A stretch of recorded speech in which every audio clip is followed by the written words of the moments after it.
Hi, right now we're going to talk about a little bit more about body positioning and how to set up your bike a little bit better. One thing that we do notice a lot of is a lot of people with the controls kind of down or up, and the handlebars a little bit more in their lap, and then them sitting maybe a little bit too far back on their bike. So I'm going to get Brian to show a little bit more about the correct, a little bit, I'd say correct way, but a little bit better way to set up your bike and go from there. Brian? All right.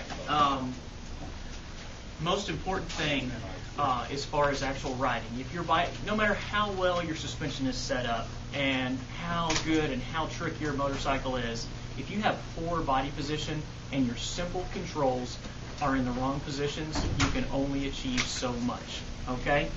So first and foremost, I'm going to sit on the motorcycle and I'm going to show you the proper position to sit. Okay? The easy way to tell if you're sitting in the right position is to simply sit on the bike when you're on a center stand and drop your legs to your side. Okay? If your legs drop behind the foot pegs, you are definitely sitting too far back. I advise people when I give lessons to actually periodically stop when they're riding, just randomly stop, drop your legs to your side, and say, okay, am I sitting in the right position or not? This is a great thing to do if you're struggling on a day. If you're struggling with the section, stop.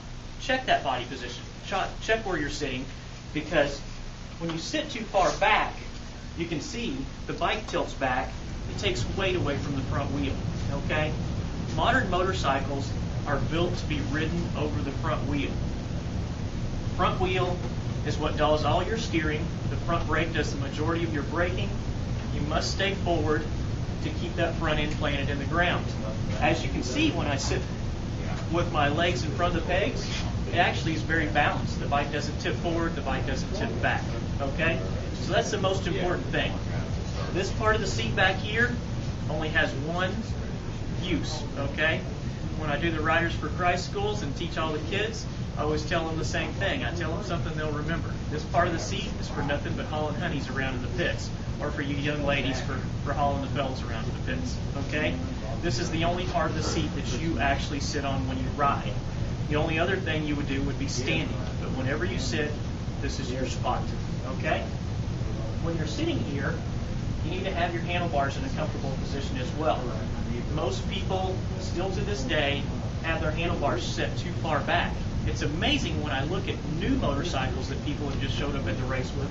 A lot of times the bars are too far back because the guy who built the motorcycle out of the crate just simply bolted them on in that position. Okay?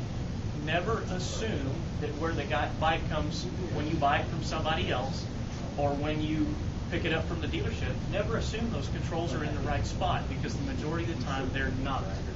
Now, if you take your bar pad off, there is typically a center line. It's called 0.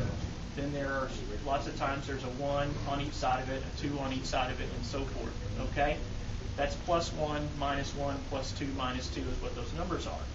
The proper position for 90% of the riders out there is somewhere between 0 and +1, which is rolled forward just barely. Okay? You want to keep your handlebars forward, because by keeping them forward, it actually helps you stay in this forward riding position. It helps you keep your body forward and keep your elbows out and up. Okay? So you want to make sure you sit in the right spot, you got your bars in the right spot. Another thing I see is people getting blisters here on their hands. I see a lot of that, and they think they need grip donuts. Well, the reality with that is not everybody needs the same width handlebar. Okay? You want to wear your grips out center to the outside, especially in woods racing, which is what we do. If you're constantly pushing a grip in, I see a lot of people with bar showing on the end of this left grip. If you're pushing that grip in, then naturally your body is trying to tell you your handlebars are too wide. If you are doing that, or you're getting blistered on the inside of your hands, then obviously the good Lord's telling you your bars are too wide. Okay? Simply what I do when I get a new bike is I'll go ride it. If that's what I'm doing, I'll come back and I'll cut a 1/2 inch off each side. And then I'll put my grips and everything back on, and I'll go ride again. If I still do that, then I'll cut a little bit more off each side. I'll continue to do that until I no longer push my grips in and I'm wearing out my grips from the middle to outside. That way you know the bars are just as wide as they need to be so you can fit through those tight trees, yet you won't lose any stability because that's where your hands want to be anyway. Okay? So that gets your bars in the right position. Next thing you need to think about is your levers. Okay? A lot of time, can you come over here real quick? We'll do a close-up. A lot of time people have their levers too far in or out on the bar. This bike right here, the lever is actually too far out on the bar for me.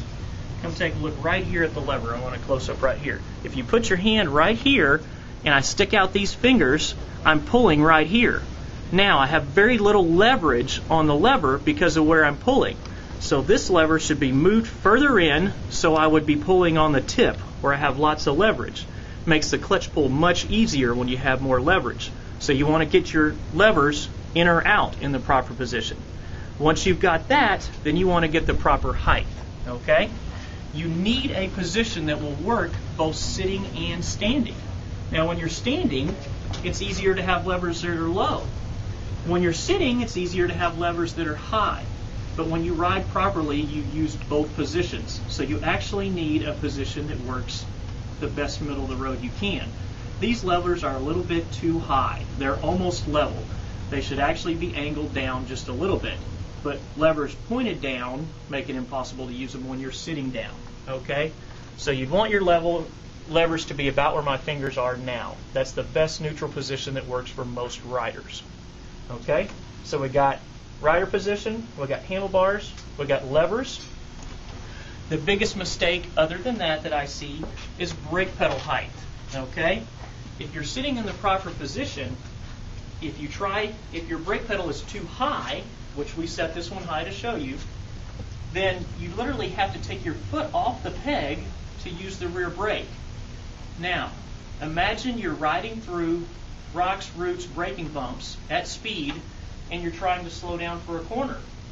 Well, if you have to take the weight of your heavy boot and your leg as you're tiring off the peg and try to control the brake pedal with all that weight bouncing, you've just turned your rear brake into an on-off switch. Okay?